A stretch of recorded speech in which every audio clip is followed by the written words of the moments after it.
been a long time coming to this moment. Yeah. Just describe to me how it feels when you go up on stage there and you get your jersey to be part of the first women's team to go to the World Cup. It's surreal, really. The whole experience, yesterday, today, it's all a bit surreal. Trying to take it all in, but no, it's hard to put it into words. But kind of just on the buzz of it all now at the minute. So it's fantastic, obviously, but I don't think words can do it justice. How much of that do you take in? Because the buzz has been building. Like we were at that training session a couple of weeks ago. Yeah. 1,500 people were there. All the warm-up games are sold out. But like the team is, the squad are made. Like, you know, it's definite. It's final. And now you're building up together in the play. Does that sink in now? Yeah, for sure. It's a completely different feel than it was. You know, when we talked at that training session, everyone was on tenterhooks because you didn't know if you're going to be in that, you know, final squad that's travelling down. So, I mean, it's a relief for us that are going as well, and you know, you can start to take it all in and get ready to prepare for what's going to be, you know, a big couple of weeks down under. Absolutely.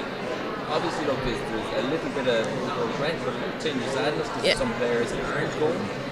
But at the same time, I'm sure you can kind of hold on to that and use it as motivation that if you're back to the wall, if you're in a tough spot, you kind of say, what we need to do is for the players and get this get. Yeah, it's like for sure it's not just about the 23 that have been named, it's the whole qualifying journey to get here, everyone that's been involved, and like I think everyone who's been part of that journey is very much part of what's about to happen and unfold this summer. So yeah, we're going to be having everyone who's missed out in our hearts, in our minds, and doing it for them as well as the country. So yeah, it's sad, of course, but we know that anyone who hasn't made it is probably going to be our biggest supporter down under, and that's what this squad has always been about. So yeah, it'll give us that extra motivation when we need it. What's great, I think, in terms of the warm-up games is that this was announced, what had been announced, and you can't really get completely carried away because you focus on France next week, which is a great way to kind of launch the campaign. It's a really tough challenge, and it really focuses the mind for next week. Yeah, exactly. Someone said it's 3 weeks to Australia. You know, that's not long at all to be ready and focused to take on, you know, one of the biggest moments, games in our history. So yeah, today has been amazing, but we really need to get switched on now for France next week. And like I said, perfect game to focus the minds. It's top team, and yeah, a big test for us as well, and getting ready to go down under as well. It's a long spin going down under. It's a long campaign, it's a long tournament.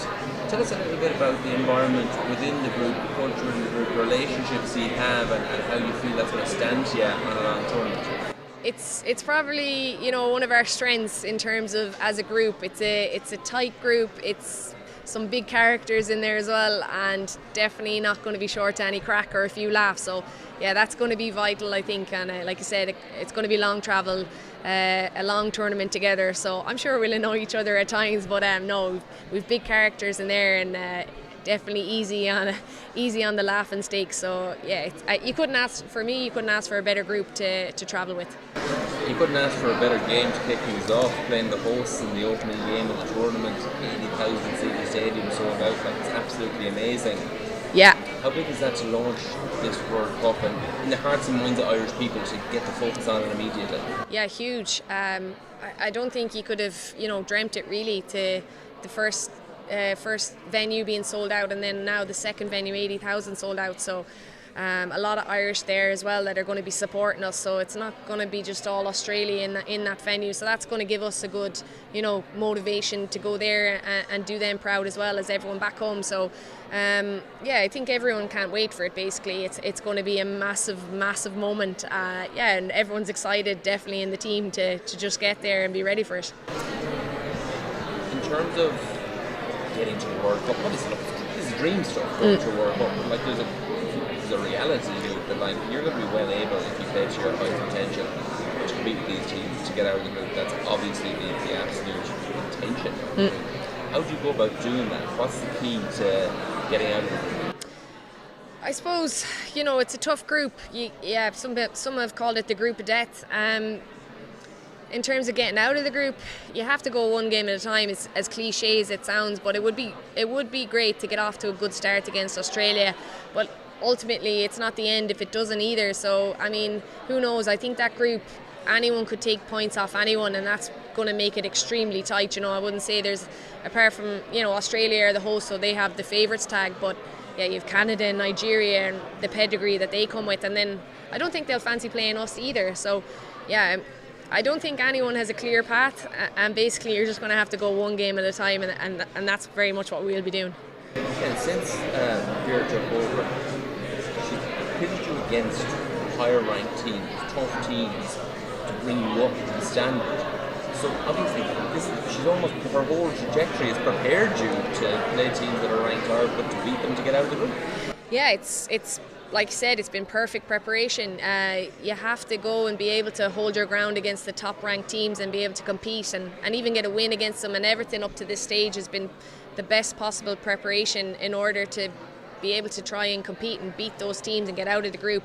We know it's a really tough task, but this team has evolved and is continuing to evolve, and yeah, we'll see, and I think we'll be up for the task when we start off on the 20th of July. One last question for me. For all the young fans out there, for all the inspiring fans, stars of tomorrow, you are huge role models from them, you're hugely inspirational for them.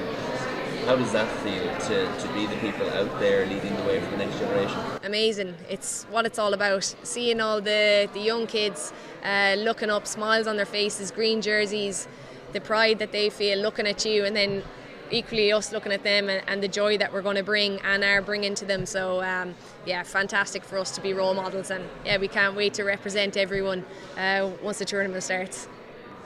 Cheers. Yeah, good luck out there. Thanks, Sean. Thanks a million.